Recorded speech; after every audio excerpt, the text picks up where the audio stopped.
नमस्कार दोस्तों, उम्मीद करते हैं आप लोग अच्छे होंगे। आज हम लोग फिर नए टॉपिक के साथ मैथमेटिक्स सीखेंगे। केडी ग्रुप स्टडी में आपका स्वागत है। चलिए शुरू करते हैं। तो आज हम लोग सीखेंगे कि कैसे हम संख्याओं का इस्तेमाल करके कई उनका स्थान बदलकर कई नई संख्याएं बना सकते हैं। ये हमने आपको पहले भी सिखा दिया है। तो आज इस पर हम लोग कुछ क्वेश्चंस करेंगे। बेसिकली जो है पिछले वीडियो में हम लोगों ने कुछ क्वेश्चंस किए थे और उसी का ये आगे वाला पार्ट है जो हम आपको बताएंगे कि ये क्वेश्चंस कैसे होंगे। तो आपने स्थानीय मान पढ़ा और वही स्थानीय मान से रिलेटेड ही क्वेश्चन है। तो चलिए देखते हैं। क्वेश्चन है 1, 2 और 3 से बनने वाली 1, 2 और 3 से बनने वाली 3 अंकों की सभी संख्याएं लिखिए जबकि अंकों की पुनरावृत्ति ना हो। मतलब देखिए 3 अंकों से बनने वाली कौन कौन 1, 2 और 3 जितनी भी संख्याएं बन सकती हैं उनको आपको बनाना है। लेकिन यहाँ पर कोई भी अंक जो है रिपीट नहीं होना चाहिए। क्यों नहीं होना चाहिए? क्योंकि इसने बोला है कि पुनरावृत्ति ना हो। पुनरावृत्ति ना हो का मतलब क्या हुआ कि अंकों का जो है कि एक अंक एक से अधिक बार नहीं लिया जा सकता है। तो आइए समझते हैं इस क्वेश्चन को कि इसे कैसे हल करेंगे। तो अब हम पैटर्न बना लेंगे। इस तरीके से डब्बा बना लेंगे और डब्बा बना के इन संख्याओं को बदलने की कोशिश करेंगे। सबसे पहले 1 यहीं रख देंगे, 2 यहाँ रख देंगे, 3 यहाँ रख देंगे। ठीक है, फिर 1 वहीं रहने देंगे और इन दोनों को पलट देंगे। तो 1 जो है 2 बार आगे हो चुका है। अब हम लोग 2 को इस बार आगे कर लेंगे। तो 2 को आगे कर लेंगे, 1 पीछे कर लेंगे और 3 पीछे कर लेंगे। फिर 2 ऐसे ही रहने देंगे, 3 और 1 हो जाएगा। तो 3 फिर 3 को आगे कर लेंगे, 1 और 2 फिर 3 को रहने देंगे वैसे ही और 2 और 1 को पलट लेंगे। तो टोटल कितनी संख्याएं बन सकती हैं? 1, 2, 3, 4, 5, 6। तो इन 3 अंकों का प्रयोग करके टोटल 6 संख्याएं बन सकती हैं अगर किसी भी अंक की पुनरावृत्ति ना हो तब। तो पुनरावृत्ति होती है तब के लिए अलग कंडीशन है, अलग दशा है। फिलहाल अभी तो हम किसी भी अंक की पुनरावृत्ति नहीं करेंगे। तो ये तो समझ में आया कि अगर 3 संख्याएं हम अलग अलग ले लें और किसी भी अंक की पुनरावृत्ति ना हो तो उससे टोटल कितनी संख्या बन सकती है? 6 संख्या बन सकती है। अब देखिए इन्होंने यहाँ पर थोड़ा सा घुमाया है कि 0, 3 और 5 से बनने वाली 3 अंकों की सभी संख्याएं लिखिए जबकि अंकों की पुनरावृत्ति ना हो। तो यहाँ पर भी 0, 3 और 5 से होकर बनने वाली टोटल आपको 3 अंकों की संख्या ध्यान देनी है, जबकि यहाँ भी किसी भी अंक की पुनरावृत्ति नहीं हो रही है।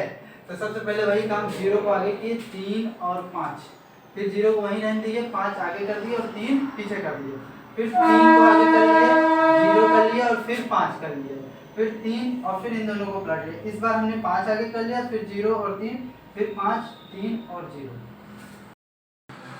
तो देखिए अब हमारे पास यहाँ नेक्स्ट क्वेश्चन है 6, 7, 0 और 5 यानी 6, 7, 0 और 5 से 4 अंकों की सबसे बड़ी और सबसे छोटी संख्या बनानी। मतलब 6, 7, 0 और 5 का इस्तेमाल करके हमको सबसे छोटी और सबसे बड़ी कितने अंकों की? 4 अंकों की संख्या बनानी है। तो हमने बताया था, अगर आप प्रीवियस वीडियो मेरा देखेंगे तो 4 अंकों की सबसे बड़ी संख्या बनाने के लिए आपको क्या करना पड़ेगा? अंकों को बाईं ओर से अवरोही क्रम यानी घटते क्रम में लिखना पड़ेगा। सबसे पहले सबसे बड़ा, फिर उससे छोटा, फिर उससे छोटा और फिर उससे छोटा। और यहाँ तैयार है आपकी सबसे बड़ी संख्या। क्यों 7 को यहाँ रखें? क्योंकि ये इकाई, दहाई, सैकड़ा और हजार, हजारवा स्थान है और सबसे बड़ा हमको संख्या बनानी है तो सबसे बड़ी संख्या को सबसे बड़ा स्थान देंगे, फिर उससे छोटी संख्या को उससे छोटा स्थान देंगे, फिर उससे छोटी संख्या को उससे छोटा स्थान देंगे, फिर उससे छोटी संख्या को उससे छोटा स्थान देंगे। तो इस प्रकार हमारी सबसे बड़ी संख्या प्राप्त हो जाएगी। अब सबसे छोटी संख्या बनाने के लिए बाएं ओर से अवरोही क्रम में लिखते हैं। लेकिन एक अपवाद था कि जब 0 हो जाएगा तो 0 आप यहाँ नहीं ले, आरोही क्रम यानी बढ़ते क्रम। 0 पहले एक बार फिर से समझ लीजिए कि सबसे छोटी संख्या बनाने के लिए बाईं ओर से आरोही क्रम यानी बढ़ते क्रम में 0, 5, 7 और 6 होना चाहिए। ठीक है, क्योंकि सबसे छोटा, लेकिन 4 अंकों की बोला है ना, तो जब यहाँ हम आगे 0 कर देंगे तो ये कुछ इस तरीके से बन जाएगी 0, 5, 7 और 6। और आप जानते हैं किसी भी संख्या के आगे जीरो का कोई महत्व नहीं होता, यानी अजय यहाँ जीरो लगा है, ये 4 अंकों की संख्या ना मान के 3 ही अंकों की संख्या मानी जाएगी, इसलिए जीरो को हमेशा हम लोग सेकंड पोजीशन पे रखते हैं ताकि 4 अंकों की संख्या बने। तो सबसे पहले सबसे छोटी जीरो को छोड़कर जो सबसे छोटी संख्या होगी उसको लिख लेंगे, और फिर दूसरे स्थान पे वहाँ जीरो रखेंगे, क्योंकि यही जो है सेकंड नंबर का सबसे बड़ा प्लेस है, यानी सैकड़े वाला, तो इसको जीरो कर देंगे, फिर उससे छोटा, फिर उससे छोटा, इस तरीके से आपकी सबसे छोटी संख्या प्राप्त हो जाएगी। अब देखिए 5 अंकों की सबसे बड़ी 5 अंकों की सबसे बड़ी और सबसे छोटी संख्या लिखिए।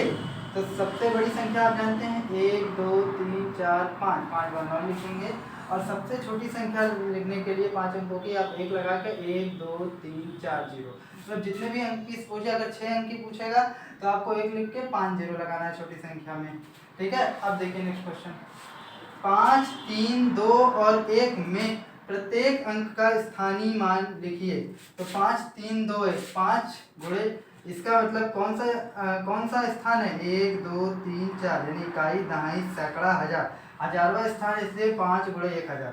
3 का कौन सा स्थान है, इकाई दहाई सैकड़ा, इसलिए 3 गुणे 100, यानी इसका कौन सा स्थान है, 100वां स्थान है, और इसका दहाई स्थान है, इसका इकाई स्थान है, ठीक है। आई होप समझ गए होंगे आप लोग। ठीक है, नेक्स्ट क्वेश्चन है 6 3 और 6 में दोनों 6 का स्थानीय मान ज्ञात कीजिए। तो 6 3 6 में पहला 6 क्या है, स्थानीय मान उसका 600 है, और दूसरे 6 का स्थानीय मान केवल 600 क्यों है भाई, क्योंकि ये जो है सैकड़े के स्थान पे इसका मान 600 होगा, क्या होगा, 600 होगा। अब देखिए 3 3 3 4 में 3 के विभिन्न स्थानीय मानों का योगफल ज्ञात कीजिए, मतलब इसका स्थानीय मान निकालिए और फिर उसका योगफल करिए। तो पहले 3 का स्थानीय मान 1000वें प्लेस पे, इसलिए 3000 होगा, दूसरे 3 का स्थानीय मान 100वें प्लेस पे, इसलिए उसको 300 होगा, तीसरे 3 का स्थानीय मान 30 होगा क्योंकि वो दहाई के स्थान पर। अब इन तीनों को हम अगर योगफल कर देंगे तो हमारे पास आएगा 3330। अब देखिए नेक्स्ट और लास्ट क्वेश्चन है 2 2 2 2 और 2, प्रत्येक 2 का स्थानीय मान ज्ञात कीजिए और इनका योगफल ज्ञात कीजिए। तो जैसे 2 2 2 2 सबका मैंने स्थानीय मान निकाले, आई होप आप समझ गए होंगे। ये 10,000वें स्थान पर 2 गुणे 10,000, इस तरीके से हम अपना गुणे करके एक एक जीरो कम करते जाते हैं और उनका योगफल करेंगे, तो फिर यही आपको यही आंसर दोबारा यही क्वेश्चन आंसर के रूप में प्राप्त हो जाएगा। और अगर आपको इससे रिलेटेड कोई दिक्कत हो आप उसे कमेंट सेक्शन में पूछ सकते हैं, और कभी कभी योगफल की जगह अंतर भी पूछ लेता है, तो आप ये ना कंफ्यूज होगा, जहाँ आपने जोड़ा है वहीं पर आपको बताना होगा। That's all from my side.